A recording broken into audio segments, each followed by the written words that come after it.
Hello and welcome to Doc to Me. I'm Heather. And I'm Kathleen.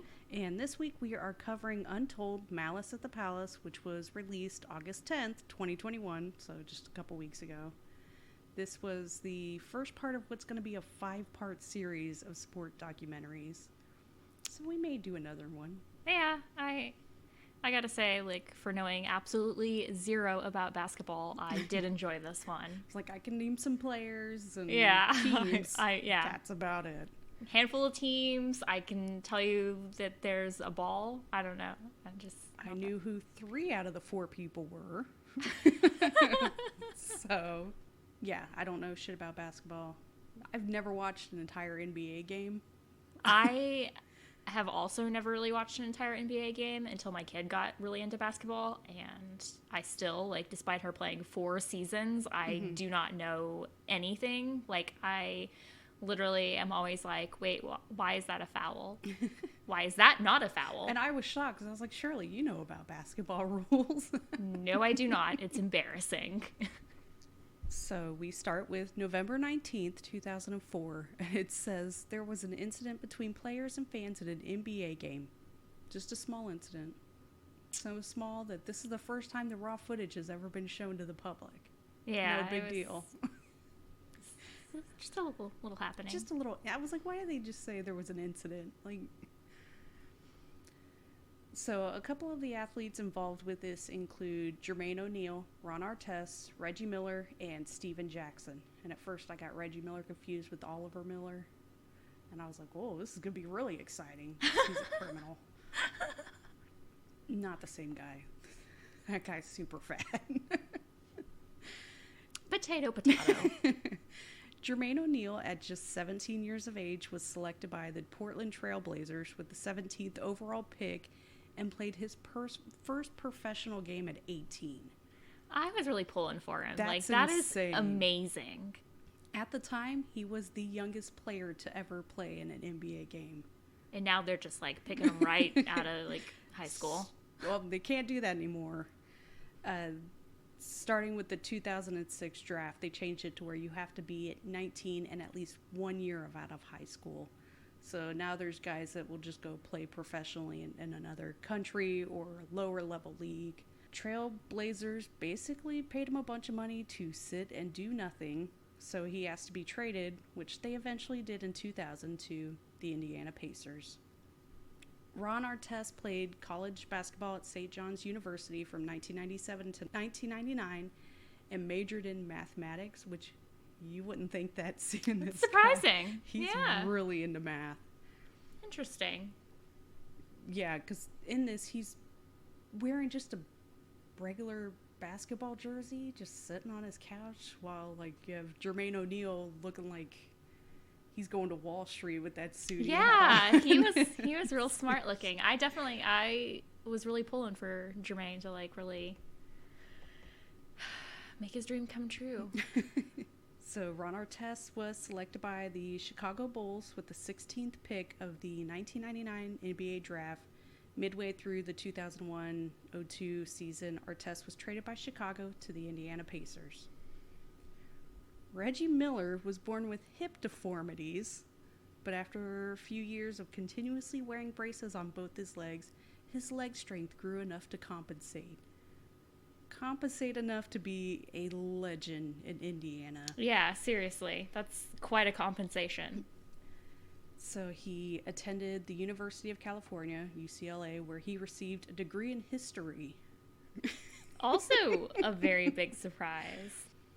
And as of 2009, Miller still holds the UCLA single-season records for most league points, highest league scoring average, and most free throws. Wow. That's insane. He also holds several individual game records. So hip deformities are not stopping this dude. That's crazy. He was selected by the Pacers with the 11th pick in the first round of the 1987 NBA draft. On May 7th, 1995, Miller scored 8 points in 8.9 seconds. Jeez. That's insane. Yeah, that's fucking... and I gotta say, when they're, showing all the film footage of, them making I'm just like, oh my God. Like, first of all, you don't get that at, like, 6th grade basketball. That's true. Like, just, that's not what happens. And these guys obviously are, like, fucking 7 feet tall. Yeah, I'm just jealous they're taller than 5.5 feet. Yeah. I'd kill for that. Seriously. Like, they're so fucking tall. Yeah. And, like, oh, man, like, just, you know, compared to 11-year-old girls, obviously, they're... As if Reggie Miller couldn't be as great, you know. He was on the 1996 men's Olympic basketball team, which went on to win gold. So he's got a gold medal. Yeah, he's... the man's a legend. Steven Jackson was selected 42nd overall in the 1997 NBA draft by the Phoenix Suns, yet did not play as he was waived by the team on October 30th. So he went on to play in a couple of other leagues before he was picked up by New Jersey Nets. So he ended up not even playing an NBA game until the 2001 season. He was drafted in 97. That's crazy. Yeah, that's a long time to... Yeah. 2001 to 2003 played with San Antonio Spurs, where he picked up a championship in 2003. Not too bad. Yeah. The next season he played with Atlanta Hawks and then was traded to the Pacers. So he was brand new to this team, and he definitely proved his support to his teammates. Yeah, he was ride or die, man. Also, tell me why this guy was in his mid-20s and already looked like he was in his 40s. It was fucking weird. Like, he looks better now than when he was in his 20s.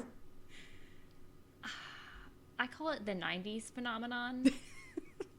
Like, when you're watching old episodes of Unsolved Mysteries, Mm-hmm. and, like, they're showing all these people from, like, 1990 or whatever, and you're Yeah. like, no way they're younger than me. They've Yeah. got to be, like, 50 or 60. When Like, they look 30 and they're like, here's their wedding photo when they were 17. And it's like, no.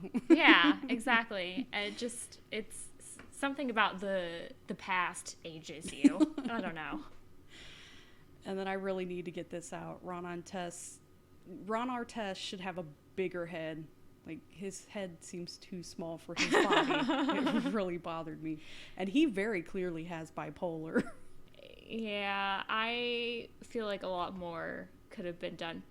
Also, why would you put so many, like, potential hotheads together? Because that's how you get a championship. I was like, I'm not an expert, but I've lived with bipolar for 20 years, and the things he talked about doing, I was like, holy shit, he sounds like me. He skipped on practice by saying he had a death in the family, and then went to an award show to present an award. Which I get that, because I needed new tires on a car and figured it was smarter to just buy a brand new car. So I understand that thinking.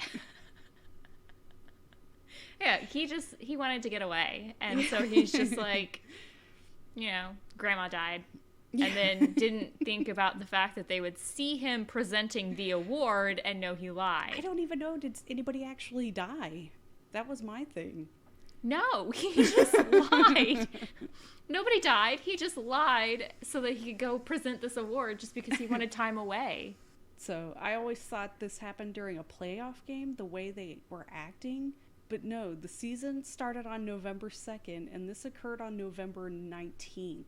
So it's still like the very beginning of the season. Oh, wow. They went into the season thinking they were definitely going to be the champion team this year, and yeah, within they were 3 definitely weeks, those hopes were dashed. They had so much potential too. Like, they were definitely, like they said, the best team in the NBA. Like, they were working all together really easily, and yeah, they meshed well. Like, it was going extremely well. Obviously, like, Ron Artest was having some issues where he, like, didn't want to focus on the NBA as much, but he had a rap album to work on. But after that, he was going to focus on the NBA. You know how many NBA players have rap albums? It's insane. Probably too many to count. You have to have... You cannot be a pro basketball player for your entire life, okay? you retire at, what, 40? What are we talking about? Hulk Hogan has his own CD out there you could find. I feel like if you have any kind of career in anything, you can eventually have your own album. So as great as this documentary is, and I highly recommend it, it really doesn't get into as much as it could have. So for some of it, I had to go to Wikipedia. I personally would like to ask about that first foul that they showed against Ron Artest, like, that was not in this game, obviously. Yeah. Like, first of all, obviously, knowing nothing about basketball, I was like, what the hell, man? How is that a foul? That guy was charging at him, and he just put his arm up. Yeah, that was... But apparently, you're not allowed to do that. And I don't think it was just like a reflex kind of thing. The dude was literally charging at him, and he just, like, put his arm up, and the guy, like, flew back very dramatically, which I loved. And, you know, he got a foul against him, and it, like, pissed him off, and I think he started a fight or something. I don't know. It just, that was one of the first that I was just like, I really don't know anything about basketball. But if you tell me some of them that have committed crimes, I know that. But any of the, like, good players, no idea. Yeah, if you've murdered someone, totally know you. But the Pacers-Piston Brawl, or the Malice at the Palace, occurred during a game between the Indiana Pacers and the defending champion Detroit Pistons on Friday, November 19th, 2004 at the Palace in Auburn Hills, Michigan. So this was on a Friday, so there's going to be probably more people there. Well, and the guy even said, like, you know, they didn't have to work the next day. Yeah. Like, people were there to have a good time. Yeah. Reggie Miller isn't in the game because he broke his finger, which I think he kind of got the better end of it. Yeah. But he seemed really like a guy who was more... Well, he could keep calm. He wouldn't just... Well, he was mature. He was, you know, that was going to be his this last has been the chance. only team he's been with. Well, and it was going to be, it was, so you know, he's definitely a leader. Yeah, he was more of like the father figure, kind of Yeah. like he was older. He was like aging out of the NBA. They wanted to win the championship for him because it was going to be like the last one. And yeah, I mean, he got lucky in the fact that like he wasn't heavily involved. And also, I love that he was wearing a suit and everything. So it was just like everyone, you know, was thrown off. The Pacers are leading 97-82, which even I know that's insane. And there's 45.9 seconds left in the game. Pistons' Ben Wallace attempted a layup shot, but was fouled from behind by Ron Artest. So Wallace gets pissed and shoves Artest, and I mean fucking shoves him. He went far. Well, and so he fouled him. It was a very deliberate foul, too. Yeah. Like, he was like, the game is over. Now's my chance. I'm going to fucking fuck with him. Yeah. And that's what really is like, just, oh my God, can we not just play basketball here? Like, But he shoved him so hard. He did. It was all very intentional. It was not like oh, we're playing basketball and like I got a little bit too, no, like it was deliberate. So this leads to a fight between the teams after the fight's basically over because it doesn't last long. No, because like they said, like they said, they know each other. They've all played with like different teams before, and like you kind of see that, like, you know, when you're getting traded around so much, like you're gonna have experience with other guys, and you may play against them in the future, and like you're still gonna be friends. Yeah. So yeah, the fight's basically over. Artest goes and lays on the scorer's table like a fucking wrestler. It was really funny. He just lays out to calm himself down because he's been going through therapy, and the therapist tells him, you know, just walk away, count to 5 so you can get your head straight. So he's... I don't think she meant like lay on the table, but you know, you do you. He was known to like just lay down to kind of calm himself down. I don't know about the table, but I feel like his therapist should have been like there at the game with him. She needs to be like... Yeah, like, I mean, she was traveling within eye distance at all times. She was traveling, well, I say she, but, like, I don't know that it wasn't a he, but, like, the therapist, they were traveling with the team, so why were they not at the game? I don't know. Courtside. But this on the leads bench to some asshole in the stand who decides to throw a drink, which hits him in the fucking head, and he runs up into the stands. Yeah, it was, like, split second. He is in the stands and on... I don't know what was in the cup. I have read online that it was soda, and then they said beer, or was it the other way around? I think it was beer, but I They don't said know. beer. I think I read Diet Coke. So does anybody Either know way, what it actually is? Either way, hit him in the fucking head and it's gonna be sticky. And like, that is so fucking disrespectful. Yes. Like, I'm a fucking woman and I've never fought in my life, but if someone threw a fucking soda or a beer at my head, Yeah. you best believe I would be like up there beating fucking ass. Yeah. Referees subsequently called an end to the game without playing the remaining time.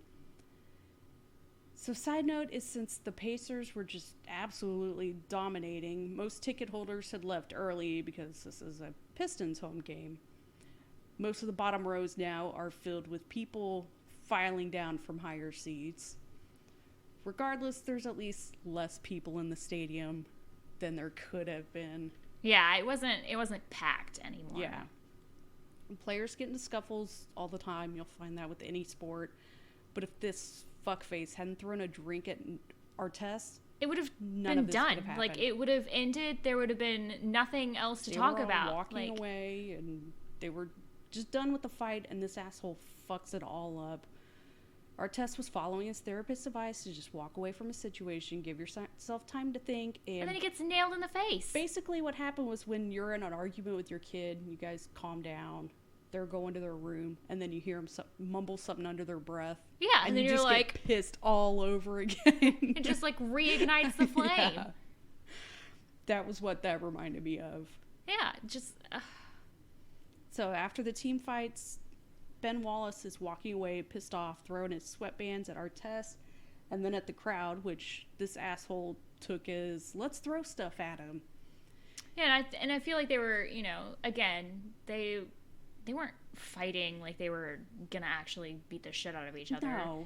And it's just anger just explodes, and then once it's out, then you're done. You walk It was just away. more like, like pitiful, like throwing, and then this guy fucking throws a drink. And boy, oh boy, is Ron Artest fucking fast as shit. The way he jumped off that table, didn't even climb steps up. It was just one leap. Literally, he was like over those fucking, like, I can't even walk in stadium seating, and this man flies over the like chairs 5 steps at a time. And it was insane how fast the man moved. Fast. He actually goes past the dude who threw the drink and just starts punching some other random schmuck. Which, what is this guy's story? I want to hear from him. Yes. And I want to know if he sued the guy who threw the drink. That's what I wanted to know. Because I fucking would have. Did they know each other, or they just happen to be next to each other? I hope they didn't know each other based on what the guy who threw the drink said. Yeah. So all these people now in the crowd are trying to fight Artest, including the asshole who threw a drink. He's punching him in the back of the head. It's like, that's a dude, bitch you move. already got out of this. Why are you don't... Another drink's thrown into Ron Artest's face, so that's when Jackson starts in. So Artest and Jackson are beating the shit out of people while guys in suits and even Piston players are trying to stop them. Yeah, it's just like a bunch of like little old people who like are not built to fight off like 6'8" dudes. Now notice I didn't say anything about security officers, because no one knows where the hell they are. I would have been hiding too. These dudes are massive. It's starting to settle down, and Artest is making his way towards the locker room when these two idiots show up. Alvin A.J. Shackelford and Charlie Haddad run onto the court. And I love how in this he goes by Charlie H. Like, you can't easily find his name on the internet. Yeah. And I like his little story about how, like, it was a lot of pushing and shoving, and he doesn't know how like he ended up on the court. No, yeah. Bitch, you went out there and you had your fists ready. Yeah, dude, come on. Artest punched Shackelford in the face, causing Haddad to intervene by pushing away Artest. You're this fat dude, and you're gonna try to like fight off a basketball player. He was so big. Both fans fall over. So while Haddad was on the floor, Anthony Johnson, who I think was another Pacers player, struck him in the back of the head. And as Haddad stood up, Jermaine O'Neal comes out of nowhere and punches him in the jaw after a running start while slipping in liquid and falling backwards, causing witnesses Scott Pollard, ESPN sideline reporter Jim Gray, and Pistons executive Tom Wilson, not that Tom Wilson, to briefly fear that O'Neal would kill Haddad. O'Neal later claimed that Haddad had been asked to leave the arena earlier that night and was well known to security because of claims that he wanted to fight an NBA player in order to receive compensation. Huh. That doesn't sound, Which suspicious. makes total sense because this idiot and his friend are wearing Piston jerseys, walking with pissed off looks and clenched fists towards a Pacer player who's already been assaulted by Piston fans. Yeah. I didn't think I'd say this. I'm on Ron Artest's side. Absolutely. Honestly, the whole fight, I'm on his side. I'm like... He had every right to hit these dudes coming at him like that. And just the smarmy way Haddad was talking about all of this, like, I wanted to fucking punch him. Yeah, like, he acted like a total sleazeball. Like, well, I don't know how I ended up on the court. No, bitch, you do. You walked on the court deliberately because you wanted a piece of the action. And you say that guy was a pussy or that guy was a bitch. Yeah, he was like, it's a bitch move. No, you had bitch moves, okay? You got your ass kicked. Now just sit down and let the adults talk. And I love when Miller said that the punch O'Neal threw on Haddad was the best misses, one of the best misses of Jermaine's career. Because, yeah, if he hadn't have slipped, he would have absolutely connected with that guy's fat face. He was running to punch a man in the face. Yes. It would have been a murder. Yeah. Artest just looks dazed. It was kind of scary the way he's looking around at the crowd like he doesn't know where he is. It was kind of creepy. So we learned for this whole stadium, there's only 3 security guards. Which seems, This is enough. After 9/11, though. You would think it'd be like 30. Yeah, thousands of people. Oh, it only holds 22,000 people for basketball games. 3 people shouldn't be fine. Yeah, totally. Everyone drinking. Oh my god, that's insane. And I don't think they had like a limit on how much you could drink either. No, at the time they did not. Yes, so sounds okay. They tried to later say that they weren't prepared for players to enter the stand because that's the problem. Not to mention, like, how many times have we had, like, fans riot on their own without the players? Like, I'm sorry, you weren't prepared for a fight to break out? Yeah. A cop almost maces Artest and Reggie Miller because Reggie Miller was trying to protect Artest, and this cop's freaking out, screaming in their faces, waving that mace. He was like, get off the court, and he's just like, how the fuck do you not know who Reggie Miller is? Yeah. Like, he's like, this guy in a suit. It's like... Oh, a guy in a super expensive suit around this basketball player? You don't think maybe he has a connection with the team? Like, yeah. Who is in the crowd wearing that expensive suit? Seriously. Just like, do you not know where you are? Like, even if you don't know who Reggie Miller is, you have to assume that this guy is somehow connected with basketball. Yeah, like, I don't know shit about any people, but like I would at least recognize the situation and be like, oh guy in a suit. Super tall guy in a suit. Yeah, that seems like a basketball kind of thing to do. Yeah, but I mean, none of that matters because the 3 cops are just on the court yelling at players, completely ignoring the crowd of people. Yeah, they thought that once they got the basketball players back in the locker rooms that it would just die out. I'm like, I don't think so. No. So the team basically has to protect and rush Artest into the locker room because the crowd is just raining down drinks and food on him, which that stuff's not cheap. Why are you wasting that? I would have been pissed if someone threw my drink. Which reminds me of a video I saw recently where some fucking bitch threw a drink and like literally wasn't even her drink and started a fight. Oh my god. That's a bitch move. It is. It really is. Charlie Haddad is talking to the media saying his face is broken and he needs x-rays, which, can you even talk if your face is broken? Sounds on par with his whole, I want to get in a fight with an NBA player and sue them. Fuck that guy. The crowd is still flipping out and fighting, and some guy throws a fucking chair?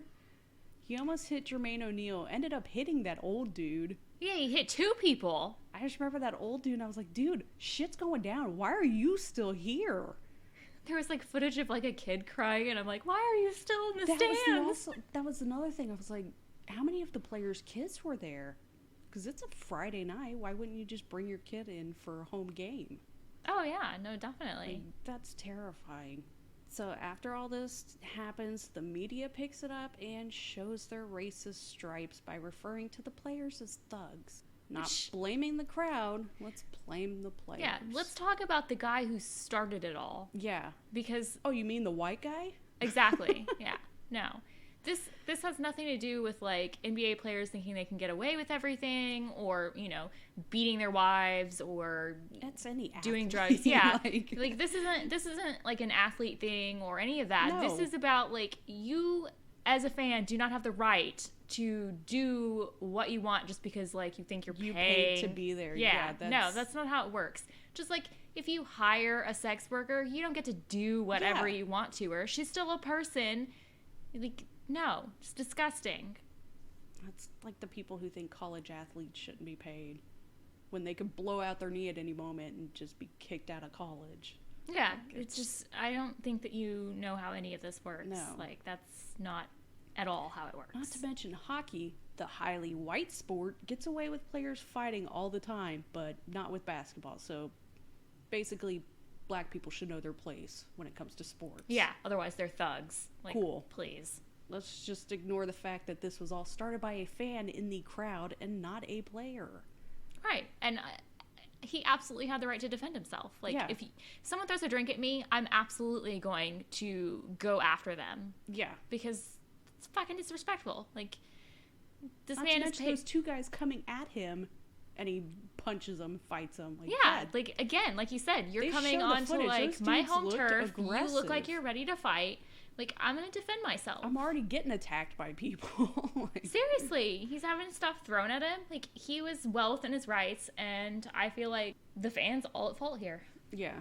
After the game, the NBA suspended 9 players for a total of 146 games, leading to players losing $11 million in salary. 5 players were charged with assault and eventually sentenced to a year of probation and community service. 5 fans also faced assault charges and were banned from attending Piston home games for life. The fight also led to the NBA to increase security between players and fans and limit the sale of alcohol at games. Just real smart move, just a little too late. November 20th, 2004, the NBA suspended Artest, Jackson O'Neal, and Ben Wallace, who was a Pistons player, indefinitely, saying that their actions were shocking, repulsive, and inexcusable.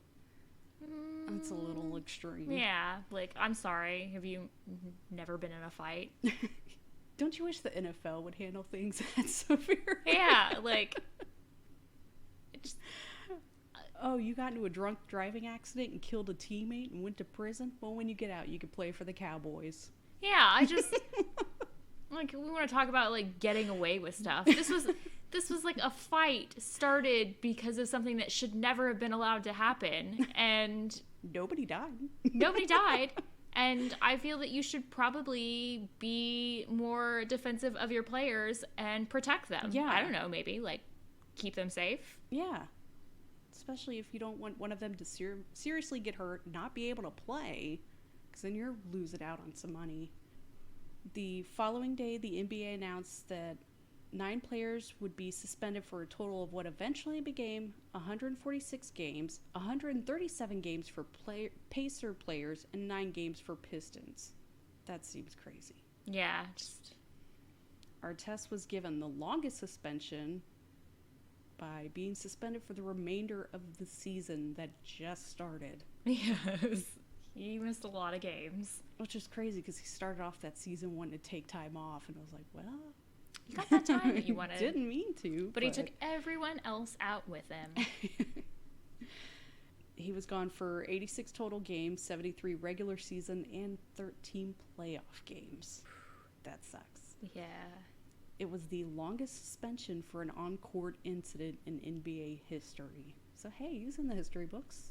Just not for something he wants. The players suspended also lost in... Am I just repeating? Yeah.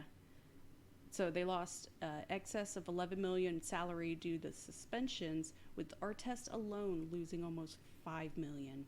Jeez. That's crazy. Yeah. I mean, he seems fine now, but...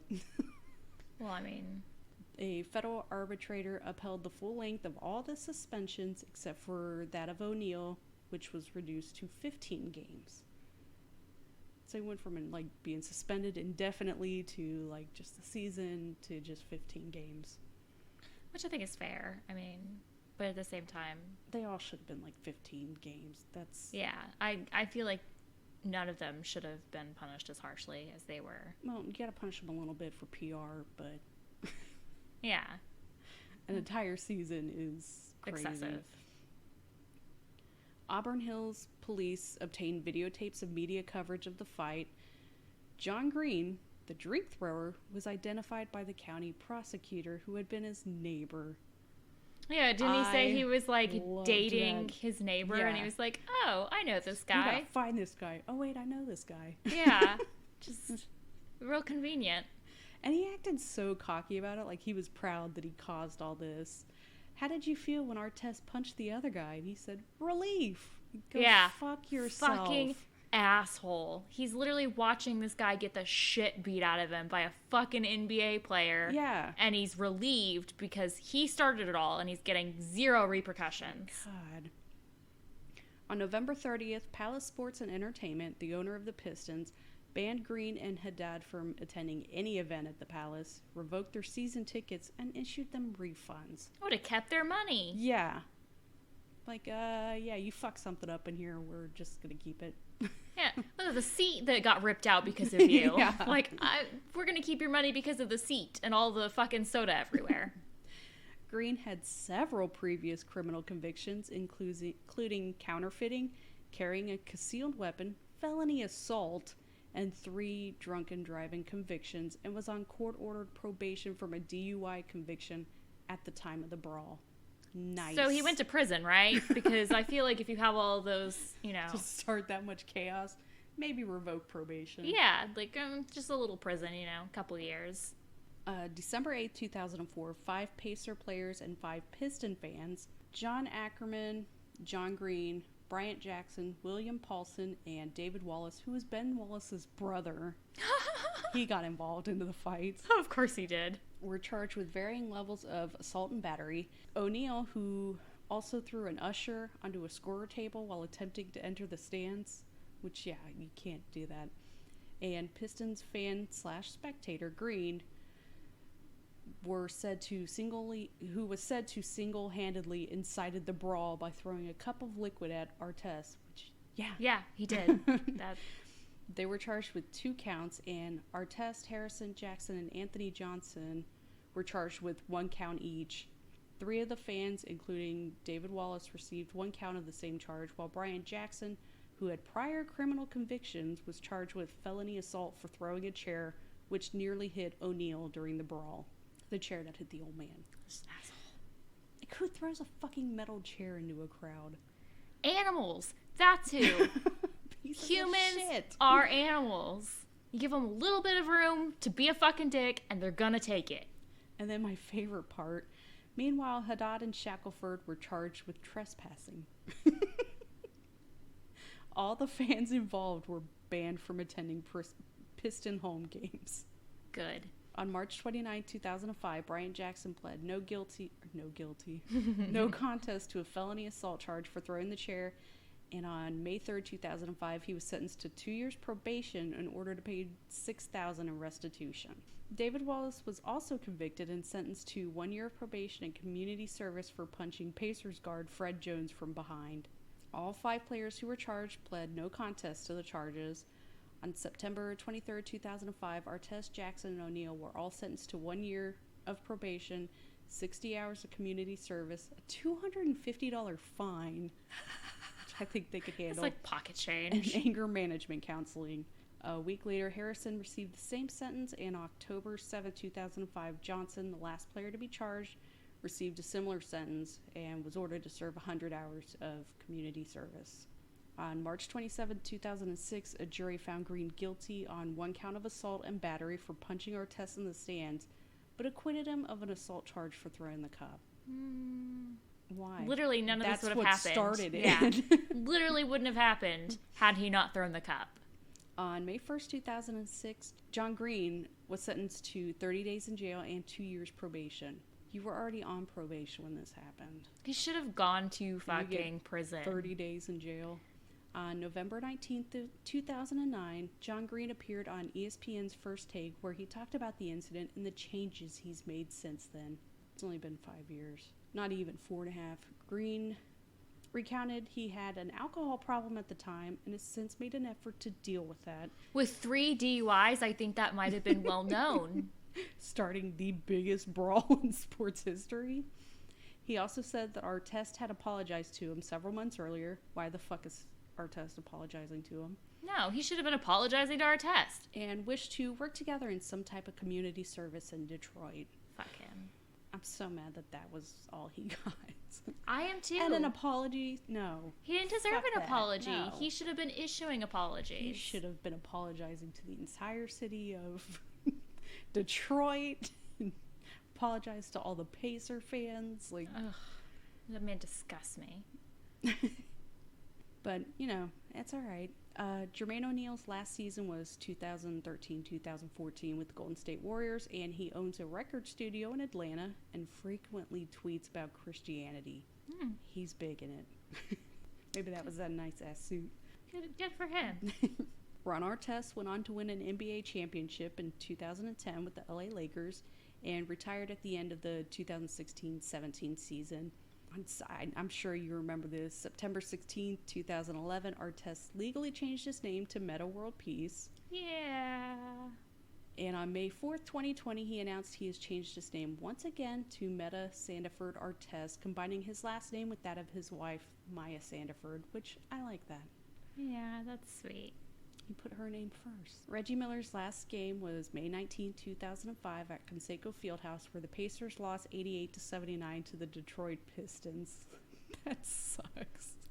That's the team you lose to? Yeah, I feel especially bad for him in all of this because that was supposed to be, you know, it was his last season. It was his season. It was started it. Yeah, you know, they were gonna win, and it was gonna be their year for the championship, and then it gets all fucked up for him, and then he goes out, you know, on a sad note.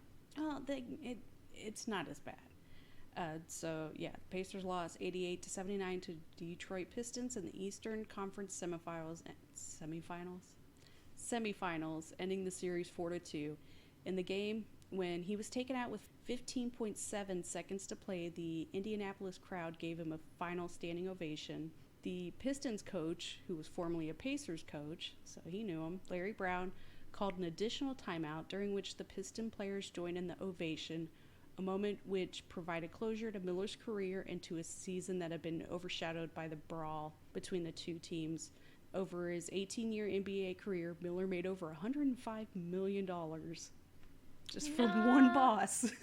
Not too shabby. He played in 1,389 games for the Pacers and is one of 5 NBA players who spent an entire career of 18 or more seasons with a single franchise. That's incredible. He currently works as an NBA commenter for TNT, which I was like, okay, that's where I know that guy from. Aww. And then we'll get into the next guy. Like, I was like, that is where he is from. But I thought that was sweet that the other team's coach was like, hey, let's call a timeout, recognize this guy. Yeah, like his talents and just, you know, like that's impressive. Like spending your entire career. To be that loved, that even other teams are like, all right, we'll give one out for this man, you know. So Steven Jackson retired after 14 years on July 22nd, 2015. He currently hosts for a digital video podcast, All the Smoke with Matt Barnes and Steven Jackson. The video podcast is available on Showtime Basketball's YouTube platform and other audio outlets such as iTunes and Spotify. This podcast was the last exclusive interview with Kobe Bryant before he passed away. That's crazy. Wow. And you might remember seeing Steven Jackson before because he was a close friend of George Floyd. He was the one at that one rally where he gave that huge speech that was all over the news. Oh. Because when I saw him on that, I was like, that dude looks really familiar. And then I went and looked into it. I was like, holy shit, that is where I recognize him from. Oh. The guy who grew up with George Floyd, and they called each other twin. Because, yeah, they do look alike. Yeah. Because he was from the same area. I had no idea. I really would not have realized. Would not have figured that one out.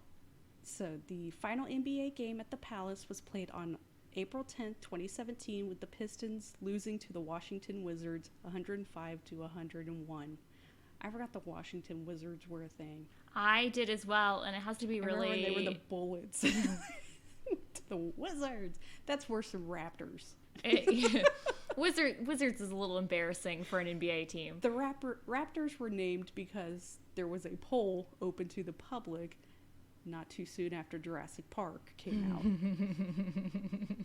Fitting. Which, don't trust the public to name teams. Don't trust the public to name anything. Don't allow them to choose anything. They're gonna fuck it up. The Wizards, like, whose idea? Could you imagine losing to the Wizards? Like, that is embarrassing. That is really embarrassing. I want to see that mascot. You know, it's a little old man with like a gray beard and a little wizard hat. I was hoping it's some kid dressed as Harry Potter. Oh, God! I don't know why that made me laugh so hard. Fuck you, Harry Potter. Could you imagine, like, going to the games and you just wear your, like, Harry Potter memorabilia? Like, This isn't what I thought it was. I heard this was a wizard game. Where's the Quidditch? Wingardium Leviosa. Shut up. Oh, God damn it. I got too much fun out of that. On June 24th, 2019, the arena was sold to a joint venture which planned to redevelop the property into mixed-use office park. Demolition of the arena began in February 2020 and was completed July 11, 2020, when the roof was demolished using explosives. I loved that part. I love a good building blowing up in And the brawl was not the first act of violence in this place. The Palace was the site of an attempt on the life of Led Zeppelin guitarist Jimmy Page. Well, It's Detroit. I didn't expect it to be the only bad thing that happened. It's not as bad as Philadelphia, where they throw batteries at people. So Jimmy Page was on tour with Robert Plant during their No Quarter tour. On March 31st, 1995, Lance Allworth Cunningham, that's a douchey-ass name, a 23-year-old who thought that Led Zeppelin's music contained satanic messages, tried to rush the stage with a knife. He was subdued about 50 feet from the stage. But can we also talk about how far. He was so against them, but he bought a ticket to their show so he could kill the guy? Satanic messages. God. Gave them money so that he could kill him? Yeah, but I was like, oh, that's terrifying. Oh, subdued 50 feet from the stage. Like, that's... There was never any real danger. No. I thought that was fascinating. And this also wasn't the first time a player ran into the stands, because I definitely remember hearing about Vernon Maxwell. If you don't know that, a fan was heckling him during a game. Like, literally, it was like, oh, good game. Vernon somehow took that as being, like, the worst thing ever. Ran into the stands and punched the dude. He was suspended for 10 games. Which... not enough, and fined $20,000, and I think the guy ended up suing him. He wanted like $4 million or something. He only got like $100,000 or $200,000 out of it. I wonder if he was being facetious, or he was like... He didn't say anything bad.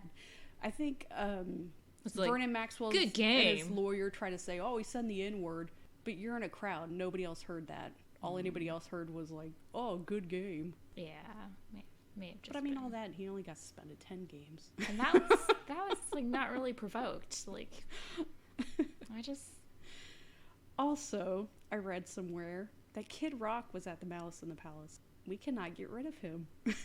We really can't. I swear I read that somewhere. I don't think I was high and just thought of it. I'm pretty sure I read that. He is haunting us.